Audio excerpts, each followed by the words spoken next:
Hey, what's up? Big Think AI. So tomorrow I'm going to be leading a workshop about convolutional neural networks and just neural networks in general, and trying to get people to understand that. I think it's funny because I don't understand it too much myself, but I think it's going to be a nice challenge. Honestly, what I'm looking forward for the workshop tomorrow is to actually really improve on my first workshop. 'Cause I feel in my first workshop I was scoring really, really fast, right? I think that was largely a result of me being nervous. So I think being able to slow down and really just accept the mistakes I make and just like make a joke about it or something like that might help a bit more. I also think a strategy I want to employ this round is having questions in between, because usually the way the usual flow seems to be you have a workshop and then you just like you go through the presentation, you go through the exercise, like we show you the code and you work with the code yourself and all that. But I think what gets lost in that flow of things is that sometimes it's just hard to engage people. Like sometimes you just hear words like, "Oh, maybe I'm stuck on what the heck is a neural network," right? And now we're going to convolution neural networks.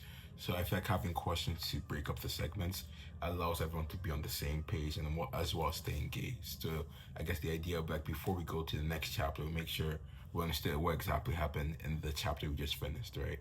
Um, I was trying to think of like an example using the Great Gatsby, but I don't remember the chapter. I just remember, spoiler by the way, Gatsby, I think Gatsby's lover dies. Am I tripping? Maybe she dies or something, or maybe someone else dies. Anyway, someone dies by a car accident. I don't even know.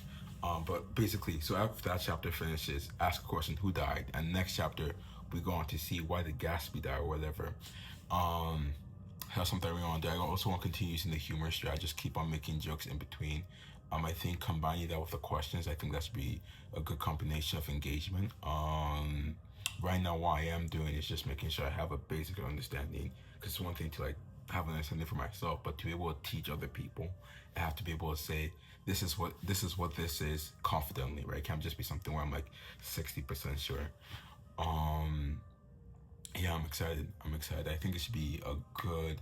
I think it should be a good workshop. Let me actually text about the advertisements because I really want more people. We had a full classroom for the last workshop, which is I don't know. I don't want to say it's surprising, but like we also have very little advertisement. Let me see. Dang, this quiz is becoming much harder to navigate these days. I feel like I'm becoming older.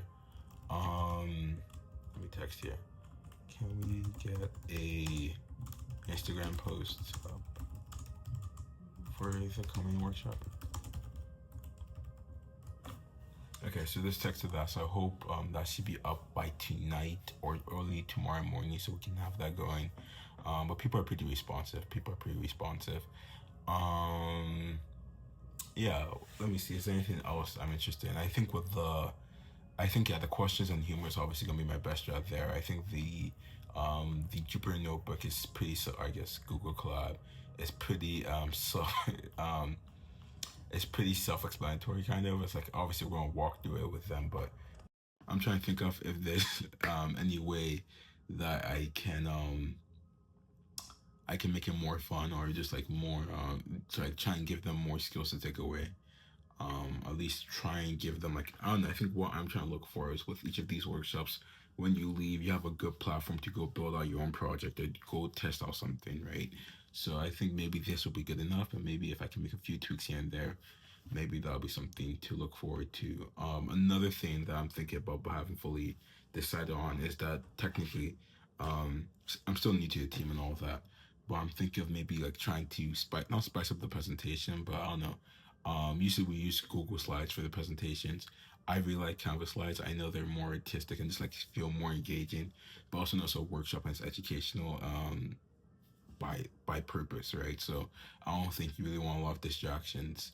So I think I'll stick with Google Slides, but I'd really love to do something with Canva and just make it more artistic. I feel like that's a lot something I really that always bothers me with like presentations. That a lot of times the slides look really really boring, and sometimes the people talking not in BizLink at least, but like in other organizations, people talk in a very monotone voice with a very boring slideshow, and it's like those two are like the worst combination to keep people engaged. Um, but yeah, maybe that's something I do with Agora. We'll see. We'll see. And speaking of Agora, I have to go find at least like other team members and an advisor to get that rolling. But yeah, besides that though, I have nothing else to say. So have a great day.